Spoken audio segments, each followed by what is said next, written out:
ನಮಸ್ಕಾರ ಅಮೋಘ ವಾರ್ತೆಗಳಿಗೆ ಸ್ವಾಗತ. ನಾನು ಸ್ವರ್ಣದಾಸ್. ಮೊದಲಿಗೆ ಹೆಡ್ಲೈನ್ಸ್. ಮೃತ ವಸಂತ್ ಮನೆಗೆ ಭೇಟಿ ನೀಡಿ ನೊಂದು ಕುಟುಂಬಕ್ಕೆ ಸಾಂತ್ವನ ಹೇಳಿದ ಉಸ್ತುವಾರಿ ಸಚಿವ ಕೆಎನ್ ರಾಜಣ್ಣ. ಕಾಫಿಯಲ್ಲಿ ಶ್ರೇಷ್ಠತೆ ಕಾಪಾಡಲು ಚಿಕ್ಕೋರಿ ಹೊರತುಪಡಿಸಿದ ಕಾಫಿ ಮಾರುಕಟ್ಟೆಗೆ ಬರುವ ಅಗತ್ಯವಿದೆ. ಜಯದೇವ್ ಆಸ್ಪತ್ರೆ ನಿರ್ದೇಶಕ ಡಾ ಸಿಎನ್ ಮಂಜುನಾಥ್ ಹೇಳಿಕೆ. ಮತ್ತು ಕರವೇ ರಾಜ್ಯಾಧ್ಯಕ್ಷ ಟಿಎ ನಾರಾಯಣಗೌಡರನ್ನ ಬಿಡುಗಡೆ ಮಾಡಬೇಕೆಂದು ಒತ್ತಾಯಿಸಿ ಕರೆ ನೀಡಿದ್ದ ಅರಸೀಕೆರೆ ಬಂದ್ ಯಶಸ್ವಿ. ವಾರ್ತೆಗಳ ವಿವರ. ಬೇಲೂರು ತಾಲೂಕಿನ ಬಿಕ್ಕೋಡು ಹೋಬಳಿಯ ಮತ್ತಾವರ ಗ್ರಾಮದಲ್ಲಿ ಜನವರಿ 4 ಗುರುವಾರ ರಾತ್ರಿ ಆನೆ ದಾಳಿಯಿಂದ ಮೃತಪಟ್ಟ ವಸಂತ್ರವರ ಮನೆಗೆ ಹಾಸನ ಜಿಲ್ಲಾ ಉಸ್ತುವಾರಿ ಸಚಿವರಾದ ಕೆಎನ್ ರಾಜಣ್ಣ ಭೇಟಿ ನೀಡಿದರು. ಬಿಕ್ಕೋಡು ಕೈಮರ ವೃತ್ತದಲ್ಲಿ ರಸ್ತೆ ತಡೆ ನಡೆಸಿ ಉಸ್ತುವಾರಿ ಹಾಗೂ ಅರಣ್ಯ ಸಚಿವರು ಬರುವವರೆಗೂ ಎಣ ಹೆತ್ತಲು ಬಿಡುವುದಿಲ್ಲವೆಂದು ಸಾರ್ವಜನಿಕರು ಬಿಗಿಪಟ್ಟು ಹಿಡಿದಿದ್ದರು. ಜಿಲ್ಲಾಧಿಕಾರಿ, ಶಾಸಕರು, ಗ್ರಾಮಸ್ಥರ ಮನವೊಲಿಸಿದ್ದರಿಂದ ಮರಣೋತ್ತರ ಪರೀಕ್ಷೆಗೆ ಅವಕಾಶ ಮಾಡಿಕೊಟ್ಟರು. ಈ ಹಿನ್ನೆಲೆಯಲ್ಲಿ ಉಸ್ತುವಾರಿ ಸಚಿವರು ಮತ್ತಾವರ ಗ್ರಾಮಕ್ಕೆ ಆಗಮಿಸಿ ಸಾರ್ವಜನಿಕರು ಹಾಗೂ ಕುಟುಂಬದ ಸದಸ್ಯರೊಂದಿಗೆ ಚರ್ಚಿಸಿದರು. ಆನೆ ಬಹಳ ಸೂಕ್ಷ್ಮ ಪ್ರಾಣಿಯಾಗಿರುವುದರಿಂದ ಮನೆಯ ಬಳಿಯೇ ಬಂದು ಸದ್ದು ಮಾಡದೆ ದಾಳಿ ಮಾಡುತ್ತಿದೆ. ಆದ್ದರಿಂದ ಎಲ್ಲಾ ಕಾಡಾನೆಗಳನ್ನು ಬೇರೆಡೆಗೆ ಶಾಶ್ವತವಾಗಿ ಸ್ಥಳಾಂತರ ಮಾಡಬೇಕು. ವಸಂತರಿಗೆ ಪತ್ನಿ, 2 ಹೆಣ್ಣು ಮಕ್ಕಳು ಹಾಗೂ ಒಬ್ಬ ಮಗನಿದ್ದು ಕೂಲಿ ಮಾಡಿಕೊಂಡು ಜೀವನ ಸಾಗಿಸುತ್ತಿದ್ದಾರೆ. ಹಾಗಾಗಿ ಈ ಬಡ ಕುಟುಂಬಕ್ಕೆ ಸರ್ಕಾರದಿಂದ ಸಿಗುವ ಎಲ್ಲಾ ಸವಲತ್ತುಗಳನ್ನು ಒದಗಿಸಿಕೊಡಬೇಕೆಂದು ಗ್ರಾಮಸ್ಥರು ಸಚಿವರಿಗೆ ಮನವಿ ಮಾಡಿದರು. ಗ್ರಾಮಸ್ಥರ ಮನವಿಗೆ ಸ್ಪಂದಿಸಿದ ಉಸ್ತುವಾರಿ ಸಚಿವರು, ಜಿಲ್ಲೆಯಾದ್ಯಂತ ಆನೆ ದಾಳಿಯಿಂದ ಮೃತಪಟ್ಟಂತವರು ಜಮೀನು ರಹಿತರಾಗಿದ್ದರೆ ಜೀವನ ಸಾಗಿಸುವುದು ಕಷ್ಟವಾಗುತ್ತದೆ. ಆದ್ದರಿಂದ ಇಂತಹ ದುರ್ಘಟನೆಗಳನ್ನು ವಿಶೇಷ ಪ್ರಕರಣವೆಂದು ಪರಿಗಣಿಸಿ ಸರ್ಕಾರಿ ಭೂಮಿಯನ್ನ ಗುರುತಿಸಿ ನೊಂದ ಬಡ ಕುಟುಂಬಗಳಿಗೆ ಹಂಚಲು ಕ್ರಮ ಕೈಗೊಳ್ಳಿ ಎಂದು ಜಿಲ್ಲಾಧಿಕಾರಿಗೆ ಸೂಚಿಸಿದರು. ಈ ವೇಳೆ ಶಾಸಕ ಹುಲ್ಲಳ್ಳಿ ಸುರೇಶ್, ಜಿಲ್ಲಾಧಿಕಾರಿ ಸತ್ಯಭಾಮ, ಜಿಲ್ಲಾ ಪೊಲೀಸ್ ವರಿಷ್ಠಾಧಿಕಾರಿ ಮೊಹಮ್ಮದ್ ಸುಜೀತಾ, ತಹಸೀಲ್ದಾರ್ ಎಂ ಮಮತಾ ಹಾಜರಿದ್ದರು. ಜನರ ಕಷ್ಟಗಳಿಗೆ ಧ್ವನಿಯಾಗಿ ನಮ್ಮ ಸರ್ಕಾರ ಸದಾ ಇರುತ್ತದೆ ಎಂದು ಜಿಲ್ಲಾ ಉಸ್ತುವಾರಿ ಸಚಿವ ಕೆಎನ್ ರಾಜಣ್ಣ ತಿಳಿಸಿದರು. ಅವರು ಪಟ್ಟಣದ ಮಾಧ್ಯಮಿಕ ಶಾಲಾ ಆವರಣದಲ್ಲಿ ಜಿಲ್ಲಾಡಳಿತ ಹಾಗೂ ತಾಲೂಕು ಆಡಳಿತದ ವತಿಯಿಂದ ನಡೆದ ಜನತಾ ದರ್ಶನ ಕಾರ್ಯಕ್ರಮವನ್ನು ಉದ್ಘಾಟಿಸಿ ಮಾತನಾಡಿ, ತಾಲೂಕಿನಲ್ಲಿ ಮೂಲಭೂತ ಸೌಕರ್ಯಗಳಿಲ್ಲದೆ ವಂಚಿತರಾಗಿರುವ ಜನರನ್ನು ಗುರುತಿಸಿ ಅವರಿಗೆ ಸೌಲಭ್ಯಗಳನ್ನು ನೀಡುವುದು ಅಧಿಕಾರಿಗಳ ಮೊದಲ ಕೆಲಸ. ಚುನಾವಣೆ ಸಂದರ್ಭದಲ್ಲಿ ಮಾತ್ರ ರಾಜಕೀಯ ಮಾಡಬೇಕು. ಎಲ್ಲರಿಗೂ ಸಮನಾಗಿ ನ್ಯಾಯ ಕೊಡುವುದು ನಮ್ಮಗಳ ಆದ್ಯ ಕರ್ತವ್ಯವಾಗಿದೆ ಎಂದರು. ಸರ್ಕಾರ ಸಿದ್ದರಾಮಯ್ಯನವರು ಈ ರಾಜ್ಯದ ಮುಖ್ಯಮಂತ್ರಿಗಳು. ಅವರು ಈ ರಾಜ್ಯದ ಮುಖ್ಯಮಂತ್ರಿಯಾಗಿ ಈ ರಾಜ್ಯದ ಜನರಿಗೆ, ವಿಶೇಷವಾಗಿ ಬಡವರಿಗೆ ಏನೆಲ್ಲ ಅನುಕೂಲಗಳನ್ನು ಮಾಡಿದ್ದಾರೆ ನಾವು ಹೇಳದೇ ಇದ್ರೆ ಅದು ತಪ್ಪಾಗ್ತದೆ. ಹೇಳ್ಬೇಕು. ಹೇಳಿದ ತಕ್ಷಣ ಬರೀ ಕಾಂಗ್ರೆಸ್ನವ್ರ ಪರವಾಗಿ ಮಾತಾಡಕ್ ಬಂದವ್ರೆ ಅಂತೇಳಿ ಇನ್ಯಾರನ್ನ ಕೇಳಿದ್ರೆ ಅವ್ರಿಗೆ ಉತ್ತರ ಹೇಳ್ಬೇಕಾಗ್ತದೆ. ಆದ್ರಿಂದ ಇದು ಪಕ್ಷಾತೀತವಾಗಿ ಸರ್ಕಾರದ ಕಾರ್ಯಕ್ರಮ. ಇದು ಸರ್ಕಾರದ ಕಾರ್ಯಕ್ರಮ ಉದ್ದೇಶ ಏನು ಅಂತ ಅರ್ಥ ಮಾಡ್ತಾರೆ. ಏನೆಲ್ಲ ಸರ್ಕಾರದ ಕಾರ್ಯಕ್ರಮಗಳು ಜಾರಿ ಆಗಿದೆಯಾ ಇಲ್ವಾ, ಸರ್ಕಾರದ ಕಾರ್ಯಕ್ರಮಗಳ ಜೊತೆನಲ್ಲಿ ಏನಾದರೂ ರೈತರು ಇರ್ಬೋದು, ಬಡವರು ಇರ್ಬೋದು, ಕೂಲಿ ಕಾರ್ಮಿಕರು ಇರ್ಬೋದು, ಅವರಿಗೆ ಸರ್ಕಾರದ ಯೋಜನೆಗಳು ಮುಟ್ಟಿದ್ಯಾ ಇಲ್ವಾ, ಮುಟ್ಟಿಲ್ಲದೆ ಇದ್ರೆ ಯಾವ ಅಧಿಕಾರಿ ಕರ್ತವ್ಯ ಆತನಿಗೆ ಬುದ್ಧಿ ಹೇಳಿ ಕೆಲಸ ಮಾಡಿ ಜನರಿಗೆ ಅನುಕೂಲ ಮಾಡುವಂತಹ ಸೂಚನೆಗಳನ್ನು ಕೊಡಲಿಕ್ಕೆ ನಾನು ಈ ಜಿಲ್ಲೆಯ ಉಸ್ತುವಾರಿ ಸಚಿವನಾಗಿ ಇಲ್ಲಿ ಬಂದು ನಿಂತಿರ್ತಕ್ಕಂಥ. ರಾಜಕೀಯದ ಭಾಷಣ ಮಾಡಕ್ ಹೋಗೋದಿಲ್ಲ, ವಾಸ್ತವಾಂಶಗಳನ್ನ ಹೇಳದೇನೂ ಕೂಡ ಇರೋದಿಲ್ಲ.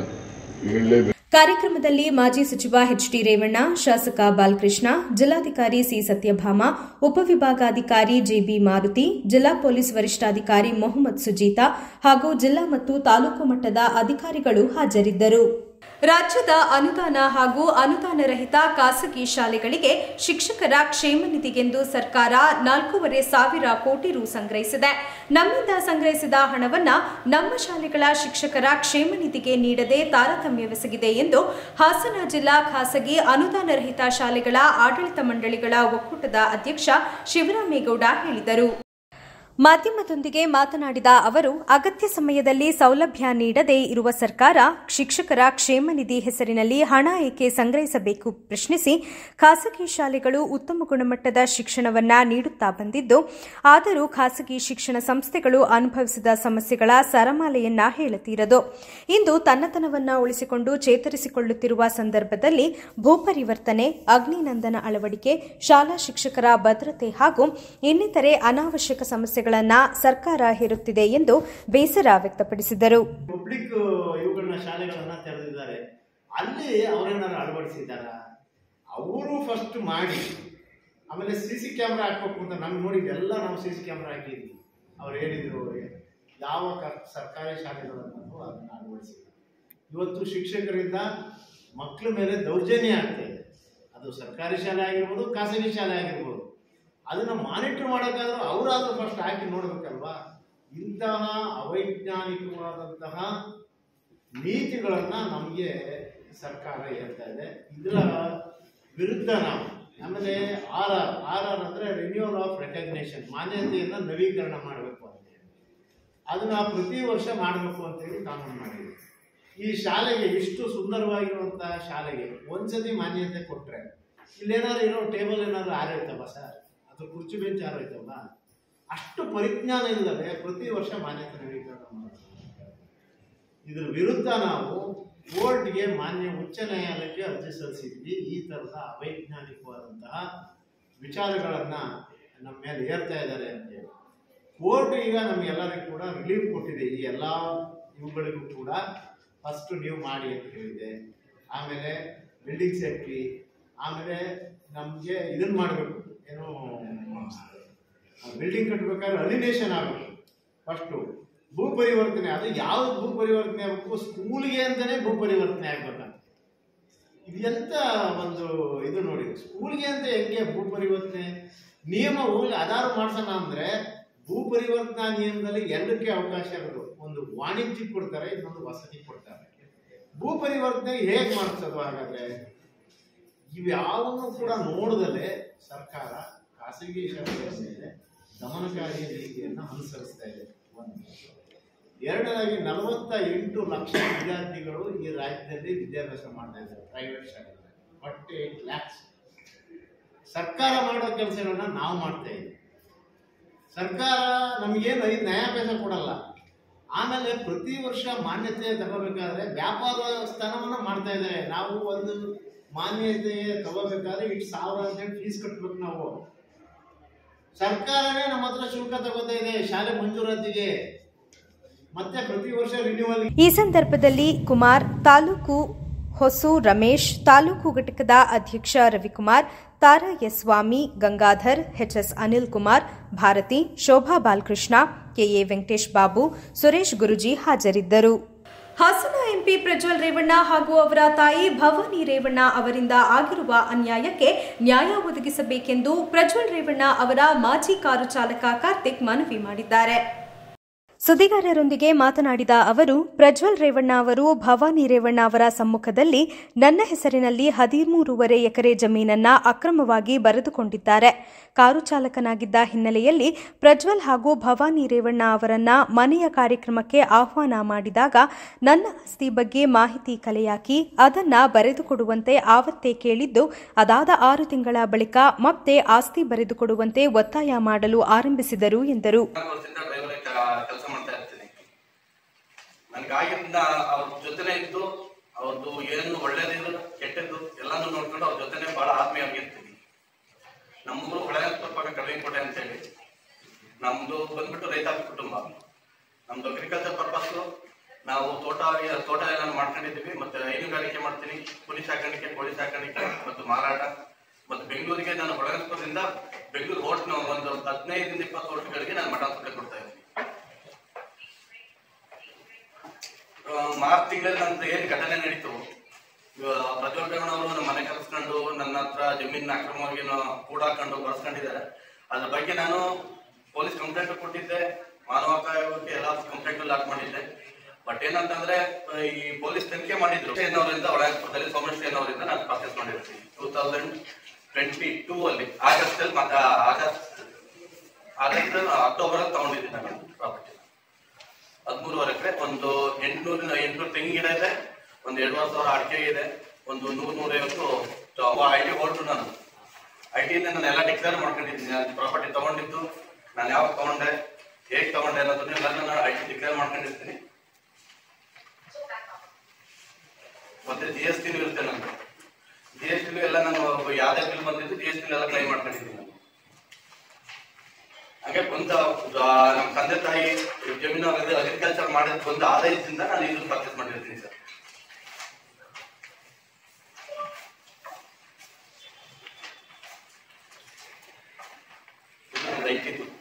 ಡಿಕ್ಲರೇಷನ್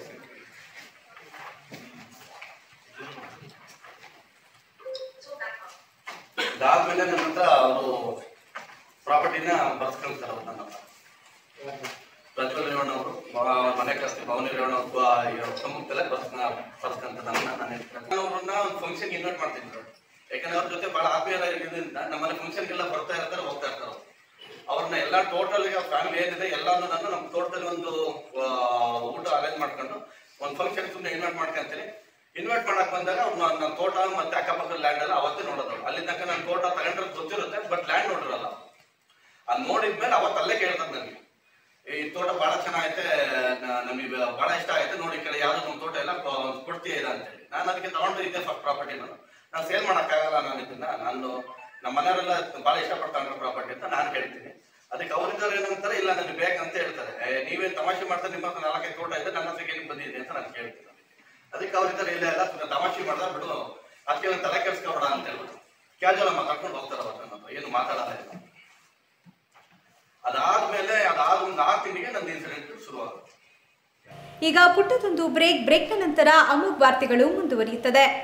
ಕ್ಯಾಶ್ ಬ್ಯಾಕ್ ಮತ್ತು 3 ಲಕ್ಷದವರೆಗಿನ ಉಚಿತ ಗಿಫ್ಟ್ ಕಾರ್ಡ್ ಪಡೆಯಿರಿ. ಡಿಸೆಂಬರ್ 11ರಿಂದ ಜನವರಿ 7ರವರೆಗೆ ಅವಕಾಶ. ಭೀಮಾ ವಜ್ರವು ನಿಮ್ಮಂತೆಯೇ ಕೋಟಿಯಲ್ಲಿ ಒಂದು. ನಮ್ಮ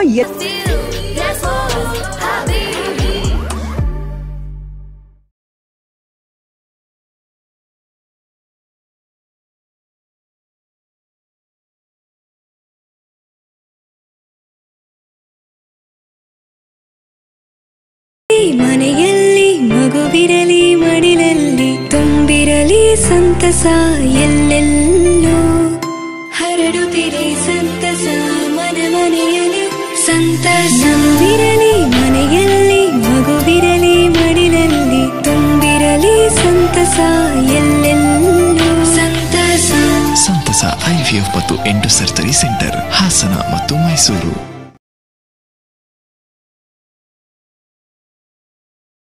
ಶೋರೂಮ್. ನಮ್ಮಲ್ಲಿ ಮಹಿಳೆಯರ ಮನಸೂರೆಗೊಳ್ಳುವ Kanchipuram silk saris, Mysuru silks, pure Banaras silks, fancy ಹಾಗೂ cotton saris, KSIC grade crepe silk, suiting and shirting, ಇನ್ನು ಹಲವಾರು ಬಗೆಯ ಸೀರೆಗಳು ನಿಮ್ಮ ಕೈಗೆಟುಕುವ ದರದಲ್ಲಿ ದೊರೆಯುತ್ತವೆ.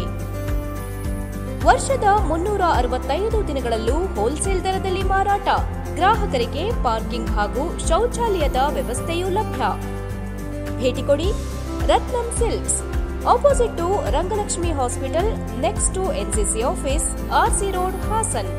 ಫೋನ್ ನಂಬರ್ 9164210699 ಹಾಗೂ 08172296399. ಮಾರಾಟ ಮಾಡಬೇಕೇ? ನೀವು ನಿಮ್ಮ ಗಿರವಿ ಇಟ್ಟಿರುವ ಚಿನ್ನವನ್ನು ಬಿಡಿಸಲು ಹಣ ಬೇಕೇ? ಹಿಂದೆ ಕರೆ ಮಾಡಿ ಸ್ಕಂದ ಗೋಲ್ಡ್ ಕಂಪನಿ 7996089960.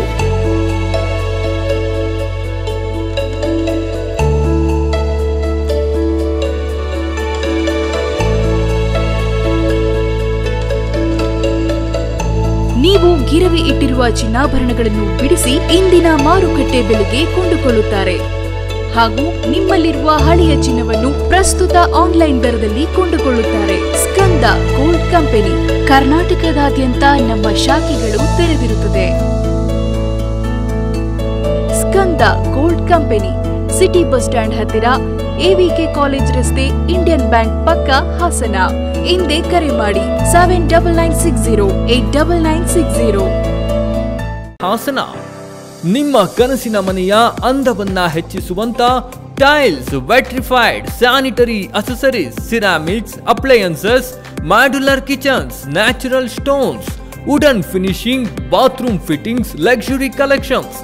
ಹೀಗೆ 20ಕ್ಕೂ ಹೆಚ್ಚು ಪ್ರತಿಷ್ಠಿತ ಕಂಪನಿಗಳ ಔಟ್ಲೆಟ್ ಉಳ್ಳ ಕರ್ನಾಟಕದ ಏಕೈಕ ಪ್ರತಿಷ್ಠಿತ showroom Shri Hasanamba granites and ceramics.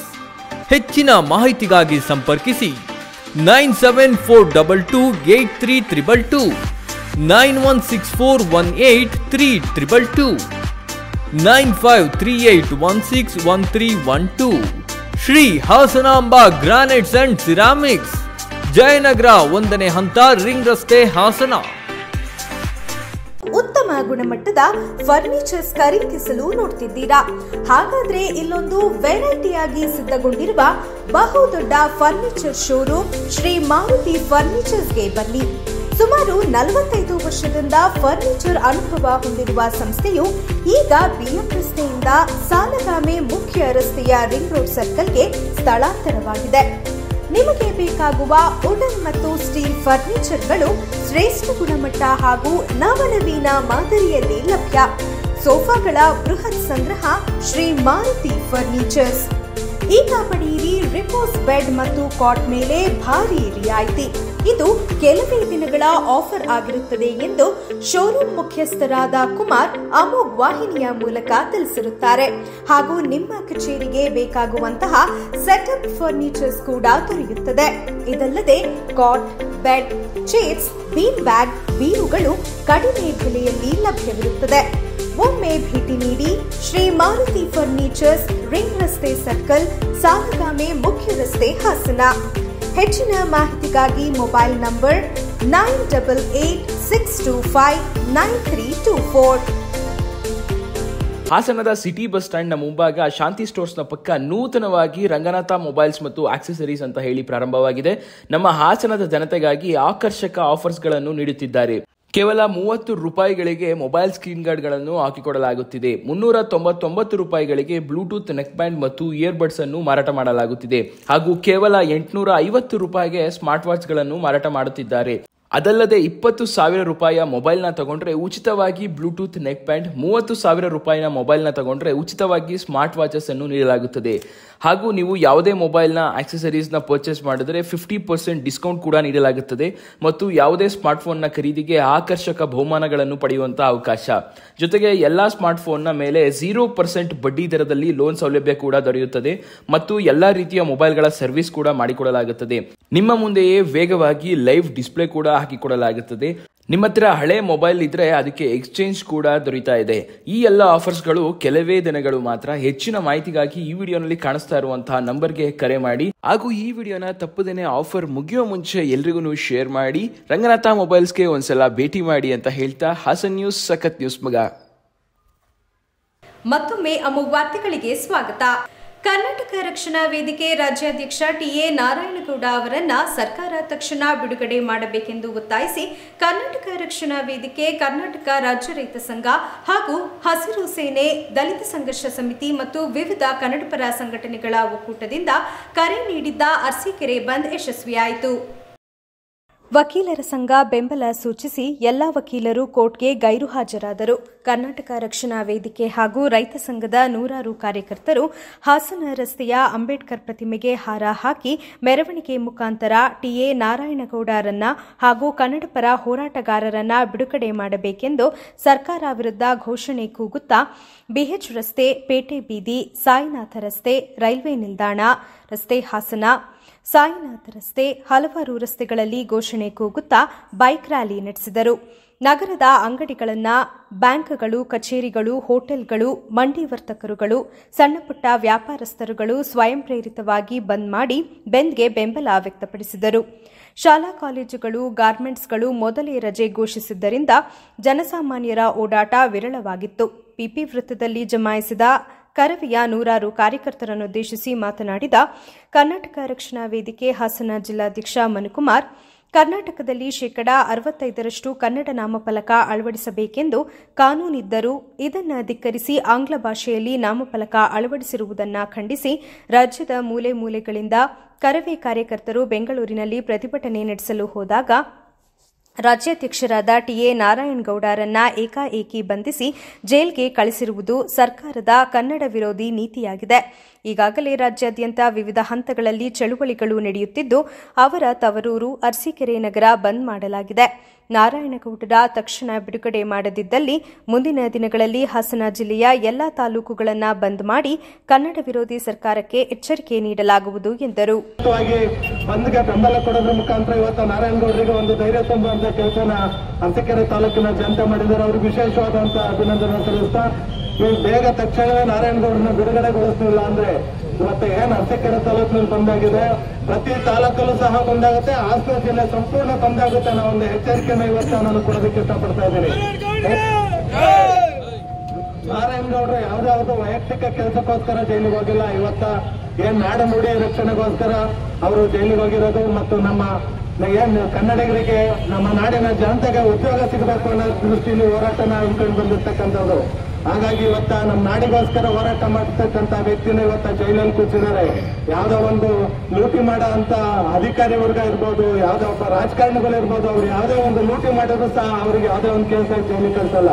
ಇವತ್ತು ನಾಡಿನ ಪರವಾಗಿ ಹೋರಾಟ ಮಾಡೋ ಅಂತ ವ್ಯಕ್ತಿಗಳನ್ನ ಜೈಲಿಗೆ ಕಳ್ಸೋ ಅಂತ ಕೆಲಸ ಮಾಡ್ತಾ ಇದೆ. ಇದು ಖಂಡನೀಯ.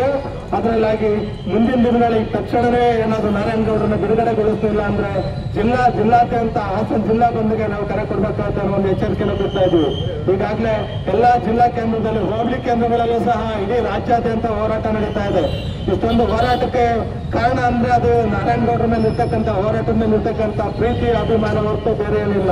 ಅರಸೀಕೆರೆ ತಾಲೂಕಿನ ದೊಡ್ಡ ಇರಗನಾಳು ಗ್ರಾಮದ ದನಕರುಗಳ ಅನುಕೂಲಕ್ಕೆ ಇರುವ 1 ಎಕರೆ 5 ಗುಂಟೆ ಸರ್ಕಾರಿ ಕೆರೆಯನ್ನ ಶಾಸಕರ ಬೆಂಬಲಿಗರು ಒತ್ತುವರಿ ಮಾಡಿದ್ದು, ಕೂಡಲೇ ತೆರವು ಮಾಡಿ ಗ್ರಾಮಸ್ಥರ ಅನುಕೂಲಕ್ಕೆ ಉಳಿಸಬೇಕು ಎಂದು ಶ್ರೀರಂಗನಾಥ ಕೆರೆ ಅಭಿವೃದ್ಧಿ ಸಂಘದ ಕಾರ್ಯದರ್ಶಿ ಉಮೇಶ್ ಒತ್ತಾಯಿಸಿದರು.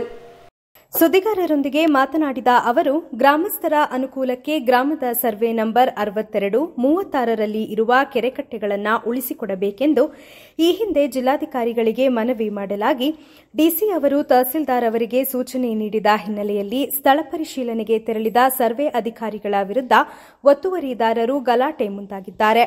ಇಡೀ ಗ್ರಾಮದ ಹಾಗೂ ಸುತ್ತಮುತ್ತಲ ಗ್ರಾಮಗಳಿಗೂ ಇದರಿಂದ ಅನುಕೂಲ ಆಗಲಿದ್ದು, ಕೆರೆ ಹಾಗೂ ರಸ್ತೆಗಳು ಕೂಡ ಒತ್ತುವರಿ ಮಾಡಲಾಗಿದ್ದು, ಸಂಬಂಧಿಸಿದ ಇಲಾಖೆಯ ಅಧಿಕಾರಿಗಳು ಈ ಬಗ್ಗೆ ಗಮನ ಹರಿಸಿ ಕಾನೂನುಬದ್ಧವಾಗಿ ತೆರವು ಮಾಡಿಕೊಡಬೇಕೆಂದು ಒತ್ತಾಯಿಸಿದರು.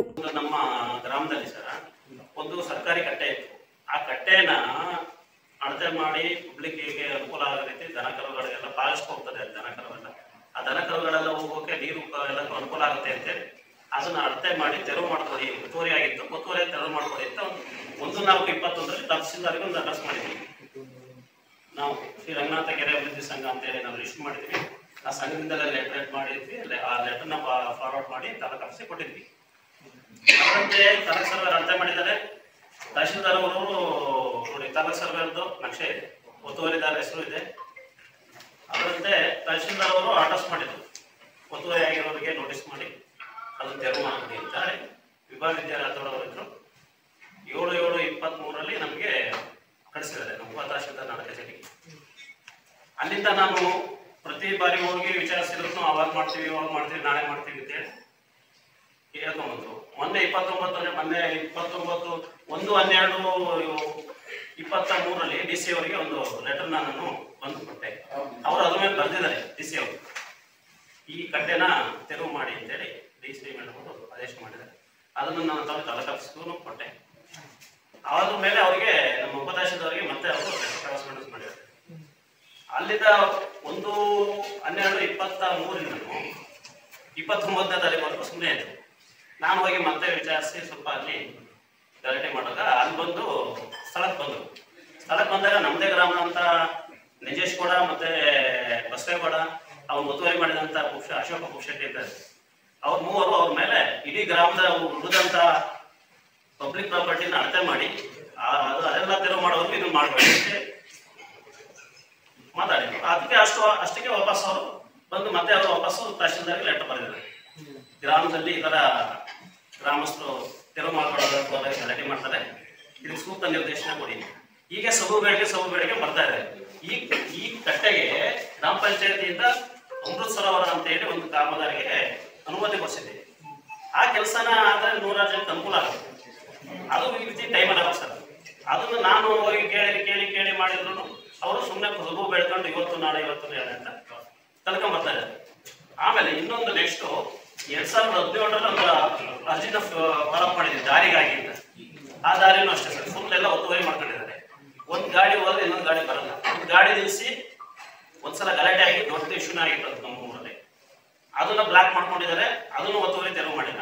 ಈಗ ಎಲ್ಲವನ್ನು ಹೇಳ್ಕೊಂಡು ಹೋಗೋದ್ರಿಂದ ನಾನು ಯಾವಾಗ ಎಲ್ಲರ ಜೊತೆನೂ ಮನವಿ ಮಾಡ್ಕೊಂಡಾಯ್ತು. ನಮ್ಮ ಗ್ರಾಮಸ್ಥರಿಗೆ ತೊಂದರೆ ಆಗಿರೋದ್ರಿಂದ ನಾನು ಸುದ್ದಿಗೋಷ್ಠಿಯಲ್ಲಿ ಗ್ರಾಮಸ್ಥರಾದ ರಂಗನಾಥ್, ಮಂಜು, ಸ್ವಾಮಿ, ಅಮಾಸೇಗೌಡ, ರತ್ನಮ್ಮ ಹಾಜರಿದ್ದರು. ಹೃದಯ, ಮೆದುಳು ಹಾಗೂ ಮಧುಮೇಹ ರೋಗಿಗಳ ಹತೋಟಿಗೆ ಕಾಫಿ ಕುಡಿಯುವುದು ಅತ್ಯಂತ ಉಪಯುಕ್ತ ಎಂದು ಬೆಂಗಳೂರಿನ ಜಯದೇವ ಆಸ್ಪತ್ರೆ ನಿರ್ದೇಶಕ ಡಾಕ್ಟರ್ ಸಿಎನ್ ಮಂಜುನಾಥ್ ಹೇಳಿದರು. ಸುಭಾಷ್ ಮೈದಾನದಲ್ಲಿ ಹಾಸನ ಬೆಳೆಗಾರರ ಸಂಘ ಹಮ್ಮಿಕೊಂಡಿದ್ದ ಕಾಫಿ ವಿತ್ ಡಾಕ್ಟರ್ ಎಂಬ ಕಾಫಿ ಸಮ್ಮೇಳನ ಉದ್ಘಾಟಿಸಿ ಮಾತನಾಡಿದ ಅವರು, ಹಲವು ಅಂತಾರಾಷ್ಟ್ರೀಯ ಸಂಶೋಧನೆಗಳು ಕಾಫಿ ಆರೋಗ್ಯಕ್ಕೆ ಪೂರಕ ಎಂಬುದನ್ನು ಸಾಬೀತುಪಡಿಸಿವೆ. ಕಾಫಿಯಲ್ಲಿ ಶ್ರೇಷ್ಠತೆ ಕಾಪಾಡಲು ಚಿಕೋರಿ ಹೊರತುಪಡಿಸಿದ ಕಾಫಿ ಮಾರುಕಟ್ಟೆಗೆ ಬರುವ ಅಗತ್ಯವಿದೆ. ಈ ನಿಟ್ಟಿನಲ್ಲಿ ಮಾರುಕಟ್ಟೆ ವಿಭಾಗದವರು ಗಮನ ಹರಿಸಬೇಕು. ಭಾರತೀಯರಿಗೆ ತೊಂದರೆ ನೀಡುವ ಉದ್ದೇಶದಿಂದಲೇ ಬ್ರಿಟಿಷರು ಕಾಫಿಗೆ ಚಿಕೋರಿ ಬೆರೆಸುವ ಸಮಸ್ಯೆ ಸೃಷ್ಟಿಸಿದ್ದಾರೆ. ಇದರಿಂದಲೇ ಕಾಫಿ ರುಚಿ ಹಾಳಾಗುತ್ತಿದೆ. ಕಾಫಿಯನ್ನ ಚಿಕೋರಿ ಅಂಶ ಕೊಲ್ಲುತ್ತಿದೆ. ಕಾಫಿಗೆ ಹೆಚ್ಚಿನ ಮಾರುಕಟ್ಟೆ ಸೃಷ್ಟಿಸುವ ನಿಟ್ಟಿನಲ್ಲಿ ಬೆಳೆಗಾರರ ಸಂಘಟನೆ ಹಾಗೂ ಕಾಫಿ ಮಂಡಳಿ ನಿರಂತರ ಕಾರ್ಯಕ್ರಮ ಹಮ್ಮಿಕೊಳ್ಳಬೇಕು ಎಂದರು. ವಾಸನೆ, ಅದರ ರುಚಿ, ಅದರ ಗಮ್ಮತ್ತೇ ಬೇರೆ ಅಂತ ಹೇಳಬೇಕಾಗುತ್ತೆ. ಅದೇ ಕೆಲವು ಕಡೆ ಹೋದಂತ ಸಂದರ್ಭದಲ್ಲಿ ಅದು ಕಾಫಿ ಸ್ಮೆಲ್ಲು ಇರಲ್ಲ, ಕಾಫಿ ಟೇಸ್ಟು ಇರಲ್ಲ. ಅದರಿಂದ ನಾವು ಶುಗರ್ಲೆಸ್ ಕಾಫಿ ಆಯ್ತು ಕುಡಿಬಹುದು. ಅದರ ಜೊತೆಗೆ ನಾವು ಇನ್ಸಿಸ್ಟ್ ಮಾಡಬೇಕು ಚಿಕೋರಿ ಲೆಸ್ ಕಾಫಿ ಎನ್ನುವ ಒಂದು ಹೊಸ ಬ್ರ್ಯಾಂಡೇ ಬರಬೇಕಾಗುತ್ತೆ. ಯಾಕೆಂದ್ರೆ ನಾವೆಲ್ಲ ಬ್ರಿಟಿಷರಿಂದ ಆಳ್ಪಟ್ವಿ. ಬ್ರಿಟಿಷರ್ ಏನ್ ಮಾಡಿದ್ರು, ಕೆಲವು ಕಾನೂನುಗಳನ್ನ ತಂದ್ರು. ಅವರ ಕಾನೂನಿನ ಮೂಲ ಉದ್ದೇಶ ಏನಪ್ಪಾ ಅಂದ್ರೆ ಭಾರತೀಯರಿಗೆ ತೊಂದರೆ ಕೊಡಬೇಕು. ಸೊ ಹಲವಾರು ಕಾನೂನುಗಳು ಇನ್ನೂ ಕೂಡ ತಿದ್ದುಪಡಿ ಆಗಿಲ್ಲ. ಅದೇ ರೀತಿ ಚಿಕೋರಿಯನ್ನು ಕೂಡ ತಂದಿದ್ದು ಅವರೇ ಅಂತ ನಾನು ಸುಬ್ರಹ್ಮಣ್ಯ ಅವರಿಂದ ಮತ್ತು ಜಗದೀಶ್ ಅವರಿಂದ ಹಾಗೂ ಮೋಹನ್ ಕುಮಾರ್ ಅವರಿಂದ ಕೇಳಬಯಸಿದ್ದೇನೆ. ಅದರಿಂದ ಬಹುಶಃ ಇವು ಒಂದು ಹೊಸ ತಿದ್ದುಪಡಿ ಆಗ್ಬೇಕು, ಅದು ಒಂದು ಕಾನೂನು ಆಗ್ಬೇಕು, ಅದು ಪನಿಷಬಲ್ ಆಕ್ಟ್ ಆಗ್ಬೇಕು ಅಂತ ನನ್ನ ಭಾವನೆ. ಯಾರ್ಯಾರು, ಯಾಕೆಂದ್ರೆ ನಾವು ಅಂದ್ರೆ ಕಾಫಿ ಬೋರ್ಡ್ ಆಗ್ಬೋದು ಅಥವಾ ಫುಡ್ ಅಂಡ್ ಸೇಫ್ಟಿ ಇಲಾಖೆ ಆಗ್ಬೋದು, ಅವರು ಹೋಗಿ ಮಧ್ಯ ರ್ಯಾಂಡಮ್ ಆಗಿ ಯಾರ್ಯಾರು ಕಾಫಿ ಪೌಡರ್ ಮಾಡ್ತಾ ಇದ್ದಾರೆ ಅಲ್ಲಿ ಚೆಕ್ ಮಾಡಬೇಕು, ಕ್ವಾಲಿಟಿ ಕಂಟ್ರೋಲ್ ಮಾಡಬೇಕು. ಅಂದ್ರೆ ಯಾರಿಗೆ ಅಂದ್ರೆ ಯಾವ ಪ್ರಪೋರ್ಷನ್, ಏನೋ ಅಲೋಬಲ್ ಏನೋ 30-35% ಅಂತ ಕೇಳಿದ್ರೆ ಇನ್ನೂ ಕಡಿಮೆ ಮಾಡಬೇಕು. ಯಾಕೆಂದ್ರೆ ತಿದ್ದುಪಡಿಯನ್ನ ನಾವು ಮಾಡಿದ್ರೆ ಬಹುಶಃ ಎಲ್ಲಾ ಕಾಫಿ ತಜ್ಞರನ್ನು ವೈಜ್ಞಾನಿಕವಾಗಿ ನಾವು ನೋಡ್ತಾ ಎಷ್ಟು % ಕಡಿಮೆ ಮಾಡಬಹುದು, ಬಹುಶಃ 10% ಗಳಿಸ್ಬೇಕಾ, ಅದು ತಿದ್ದುಪಡಿಯಾಗಿ ಒಂದು ಕಾನೂನೇ ಬರಬೇಕಾಗುತ್ತೆ. ಅದು ಏನಾದರೂ ಇದನ್ನು ವೈಲೇಟ್ ಮಾಡಿದ್ರೆ ಅಂತವರಿಗೆ ಒಂದು ಪನಿಷ್ಮೆಂಟ್ ಅಂತ ಕೂಡ ಆಗ್ಬೇಕಾಗುತ್ತೆ. ಯಾಕೆಂದ್ರೆ ಇವತ್ತು ಕಾಫಿ ಅಂದ್ರೆ ಕೇವಲ ನಮ್ಮ ದಕ್ಷಿಣ ಕರ್ನಾಟಕ ಅಥವಾ ಹಳೆ ಮೈಸೂರಲ್ಲಿ ಮಾತ್ರ ಕಾಫಿಯನ್ನು ನಾವು ಸೇವಿಸ್ತೇವೆ. ಒಂದು ಮಾಹಿತಿ ಪ್ರಕಾರ ಅತಿ ಹೆಚ್ಚು ಕಾಫಿ ಸೇವಿಸುವಂತಹ ದೇಶಗಳು ಯಾವುದು? ಅಮೆರಿಕ ಆಗ್ಬೋದು, ಫಿನ್ಲೆಂಡ್ ಆಗ್ಬೋದು, ಇಟಲಿ ಆಗ್ಬೋದು, UK ಆಗ್ಬೋದು. ಅತಿ ಹೆಚ್ಚು ನಮ್ಮ ಭಾರತದಲ್ಲಿ ಒಂದು ಮಾಹಿತಿ ಪ್ರಕಾರ ಕಾಫಿ ಸೇವಿಸುವವರ ಸಂಖ್ಯೆ 55-60% ಇದೆ ಅಂತ ಒಂದು ಮಾಹಿತಿ ಇದೆ. ಅದು ದಕ್ಷಿಣ ಭಾರತದಲ್ಲಿ ಸ್ವಲ್ಪ ಜಾಸ್ತಿ ಇದೆ, ಉತ್ತರ ಭಾರತದಲ್ಲಿ ಕಡಿಮೆ ಇದೆ. ಆದರೆ ನಮ್ಮ ಕರ್ನಾಟಕದಲ್ಲಿ ಕಾಫಿ ಇನ್ನೂ ಜನಪ್ರಿಯ ಆಗಬೇಕಾದ್ರೆ ಇದಕ್ಕೆ ಹೆಚ್ಚು ಪ್ರಚಾರ ಸಿಗಬೇಕಾಗಿದೆ. ಉತ್ತರ ಕರ್ನಾಟಕದಲ್ಲಿ ನಾವು ಇದರ ಬಗ್ಗೆ ಹೆಚ್ಚು ಮಾಹಿತಿಯನ್ನು ಕೊಡಬೇಕು. ನೋಡ್ಬೋದು ನೀವು, ಇದಕ್ಕೆ ಮೋಸ್ಟ್ ಇಂಪಾರ್ಟೆಂಟು, ನಾನು ಪುನಃ ಹೇಳ್ತೀನಿ, ಇದಕ್ಕೆ ಒಂದು ರೆಗ್ಯುಲೇಷನ್ ಮತ್ತು ಅಥಾರಿಟಿನ ಕಾಫಿ ರ್ಯಾಂಡಮ್ ಆಗಿ ಚೆಕ್ ಮಾಡಿ ಚಿಕೋರಿ ಹಾಕೋರ್ನ ಅವ್ರಿಗೆ ಪನಿಷ್ಮೆಂಟ್ ಕೊಡಬೇಕಾಗುತ್ತೆ. ಯಾಕೆಂದ್ರೆ ಇವತ್ತು ಕಾಫಿಯನ್ನ ಕೊಲ್ತಾ ಇರೋದು ಏನಪ್ಪಾ ಅಂದ್ರೆ ಚಿಕೋರಿ. ಕಾಫಿಗೆ ಕೊಲ್ತಾ ಇರೋದು ಅದು ಚಿಕೋರಿ. ಅದನ್ನ ಆದಷ್ಟು ವೈಜ್ಞಾನಿಕವಾಗಿ ಅದನ್ನ ಮಾಡಬೇಕಾಗುತ್ತೆ.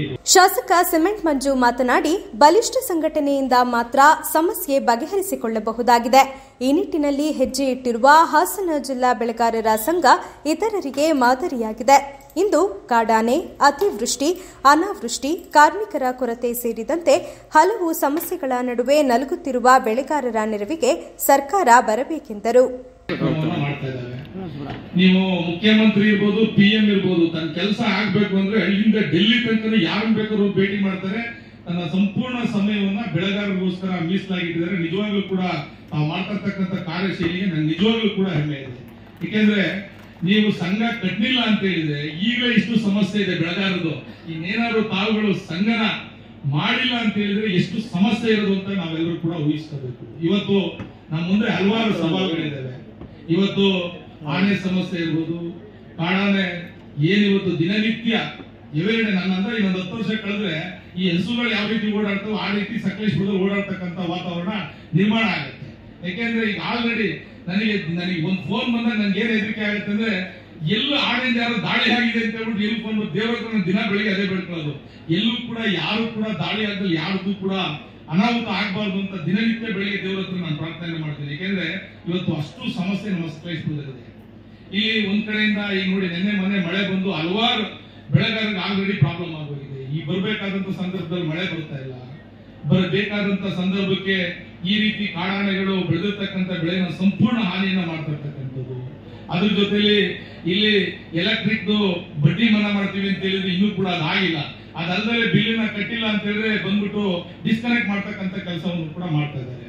ನಾವು ಆಲ್ರೆಡಿ ಹಿಂದಿನ ಸರ್ಕಾರದಲ್ಲಿ ಏನು ಭೂಮಿಯನ್ನು ಅಪ್ ಟು 25 ಎಕರೆ ತನಕ ಲೀಸ್ ಮಾಡ್ಕೊಡ್ಬೇಕು ಅಂತಕ್ಕಂಥ ಮನವಿನ ಸಲ್ಲಿಸಿದ್ದು. ಹಿಂದೆ ಸರ್ಕಾರ ಕೂಡ ಸ್ಪಂದಿಸಿ ಎಲ್ಲವೂ ಆಗಿ ಕ್ಯಾಬಿನೆಟ್ ಅಲ್ಲಿ ಕೂಡ ಪಾಸ್ ಆಗಿ DC ಅವರಿಗೆ ಅದನ್ನ ಜಾರಿ ಮಾಡ್ಲಿಕ್ಕೆ ಇನ್ನೇನ್ ಮಾಡ್ಬೇಕಾಯ್ತು. ಆ ಸಂದರ್ಭದಲ್ಲಿ ನಮ್ಮ ಸರ್ಕಾರದ ಅವಧಿ ಮುಕ್ತಾಯ ಆಯ್ತು. ಬಟ್ ಇರ್ತಕ್ಕಂಥ ಸರ್ಕಾರಕ್ಕೆ ನಮ್ಮ ಇಡೀ ಬೆಳೆಗಾರ ಸಂಘದವರು ಎಲ್ಲರೂ ಕೂಡ ಮನವಿನ ಮಾಡಿದ್ವಿ. ದಯವಿಟ್ಟು ಬೆಳೆಗಾರರು ಆ ಏನು ಒತ್ತುವರಿ ಭೂಮಿಯಲ್ಲಿ ಹಲವಾರು ವರ್ಷಗಳಿಂದ ಕಾಫಿ ಬೆಳೆಯನ್ನ ಮಾಡಿದ್ದಾರೆ. ತಾವು ದಯವಿಟ್ಟು ದಿನನಿತ್ಯ ಹೆದರಿಕೆಯಲ್ಲಿ ಬದುಕ್ತಕ್ಕಂಥ ವಾತಾವರಣ ಇದೆ. ಅಧಿಕಾರಿಗಳು ದಿನನಿತ್ಯ ಬಂದು ತೊಂದರೆ ಕೊಡ್ತಕ್ಕಂಥದ್ದಿದೆ. ಈ ನಿಟ್ಟಿನಲ್ಲಿ ಏನ ಒತ್ತುವರಿ ಮಾಡತಕ್ಕಂಥ ಜಾಗನ 30 ವರ್ಷಕ್ಕೆ ಲೀಸನ್ನ ಮಾಡ್ಕೊಡ್ಬೇಕು ಅಂತ ಹೇಳಿ ಅಧಿಕೃತವಾಗಿ ಹಿಂದಿನ ಸರ್ಕಾರದಲ್ಲಿ ಮಾಡಿದ್ರು. ಸೊ ಇವತ್ತಿನ ಸರ್ಕಾರ ಅದನ್ನ ಇಂಪ್ಲಿಮೆಂಟ್ ಮಾಡಿ ಬೆಳೆಗಾರರ ಕಷ್ಟಕ್ಕೆ ಧಾವಿಸಬೇಕು ಅಂತ ಹೇಳಿ ಈ ಸಂದರ್ಭದಲ್ಲಿ ಕಾರ್ಯಕ್ರಮದಲ್ಲಿ ಅರಕಲಗೂಡು ಶಾಸಕ ಎ ಮಂಜು, ಕರ್ನಾಟಕ ಬೆಳೆಗಾರರ ಒಕ್ಕೂಟದ ಅಧ್ಯಕ್ಷ HT ಮೋಹನ್ ಕುಮಾರ್, ಹಾಸನ ಜಿಲ್ಲಾ ಕಾಫಿ ಬೆಳೆಗಾರರ ಸಂಘದ ಅಧ್ಯಕ್ಷ ಸುಬ್ರಹ್ಮಣ್ಯ, ಭಾರತೀಯ ಸಂಭಾರ ಮಂಡಳಿ ಉಪಾಧ್ಯಕ್ಷ ಸತ್ಯನಾರಾಯಣ, ಕಾಫಿ ಮಂಡಳಿ ಸದಸ್ಯರಾದ BK ಕುಮಾರ್, NB ಉದಯ್ ಕುಮಾರ್ ಹಾಜರಿದ್ದರು. ಕೊನೆಯಲ್ಲಿ ಮತ್ತೊಮ್ಮೆ ಹೆಡ್ಲೈನ್ಸ್. ಮೃತ ವಸಂತ್ ಮನೆಗೆ ಭೇಟಿ ನೀಡಿ ಇನ್ನೊಂದು ಕುಟುಂಬಕ್ಕೆ ಸಾಂತ್ವನ ಹೇಳಿದ ಉಸ್ತುವಾರಿ ಸಚಿವ KN ರಾಜಣ್ಣ. ಕಾಫಿಯಲ್ಲಿ ಶ್ರೇಷ್ಠತೆ ಕಾಪಾಡಲು ಚಿಕ್ಕೋರಿ ಹೊರತುಪಡಿಸಿದ ಕಾಫಿ ಮಾರುಕಟ್ಟೆಗೆ ಬರುವ ಅಗತ್ಯವಿದೆ.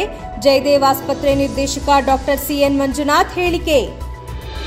ಮತ್ತು ಕರವೇ ರಾಜ್ಯಾಧ್ಯಕ್ಷ TA ನಾರಾಯಣಗೌಡರನ್ನ ಬಿಡುಗಡೆ ಮಾಡಬೇಕೆಂದು ಒತ್ತಾಯಿಸಿ ಕರೆ ನೀಡಿದ್ದ ಅರಸೀಕೆರೆ ಬಂದ್ ಯಶಸ್ವಿ.